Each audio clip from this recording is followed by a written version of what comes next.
Good morning, first grade. Today we'll be reading Chicks and Salsa again. We will be focusing on 5 different vocabulary words that I will point out while we're reading the book. And then after the video is over, you're going to go to the PowerPoint and complete 2 different worksheets that will show me how much you know about those vocabulary words.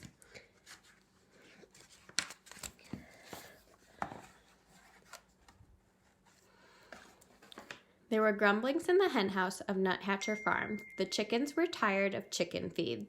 The rooster took it upon himself to solve this problem. Mrs. Nuthatcher, the farmer's wife, started watching cooking shows in the afternoons. The rooster was perched on a fence post outside the farmhouse window when he discovered the solution to his problem: salsa. Take a look at this picture and see if you know what the word perched means. Led by the roosters, the chickens crept into the garden, where they took tomatoes and uprooted onions.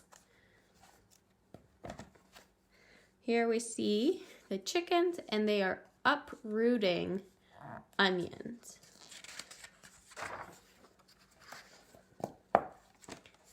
That night, the chickens ate chips and salsa, though nobody was quite certain where the chickens got the chips.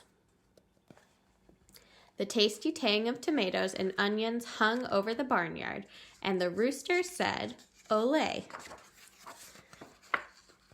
Very soon, there were mumblings at the duck pond of Nuthatcher Farm. Inspired by the chickens, the ducks decided they were tired of fish. With the rooster's encouragement, the ducks dipped into the garden, where they selected cilantro and gathered garlic.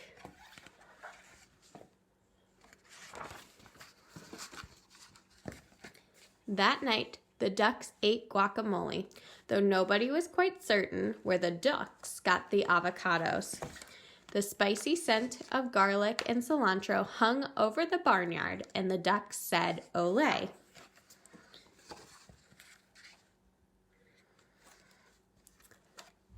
The next morning, there were rumblings in the peg pen of Nuthatcher Farm. Overwhelmed by the enticing aromas, the pigs decided they were tired of slop. We have 2 vocabulary words on this page: rumblings and aromas. If you're not sure what these words mean, go back in the video and listen to the page about the ducks and the chickens, and they'll have synonyms for those words.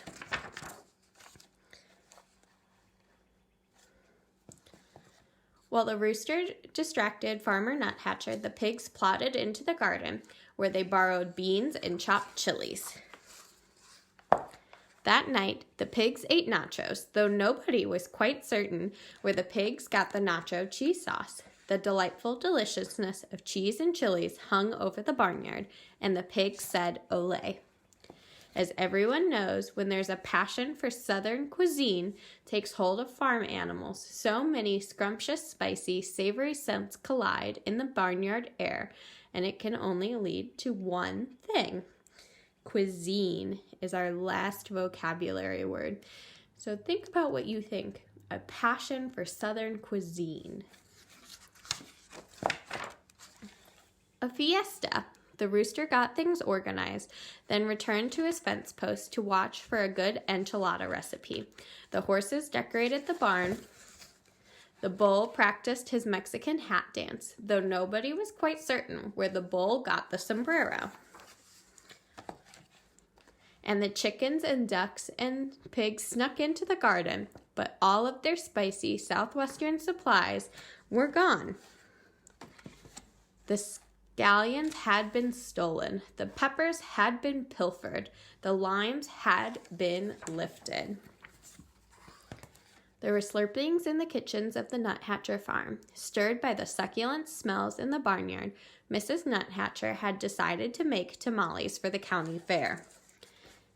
The saucy sweetness hung over the farmhouse kitchen, and Mrs. Nuthatcher said, "Olé." Disappointed, the animals canceled the fiesta. That evening, the chickens ate their chicken feed, the ducks ate their fish, and the pigs ate their slop. But while the nuthatchers were at the county fair, the rooster crept into the kitchen and borrowed a French cookbook. The next morning, the rooster ate crepes with white grapes and champagne sauce, though nobody was quite certain where the rooster learned how to read.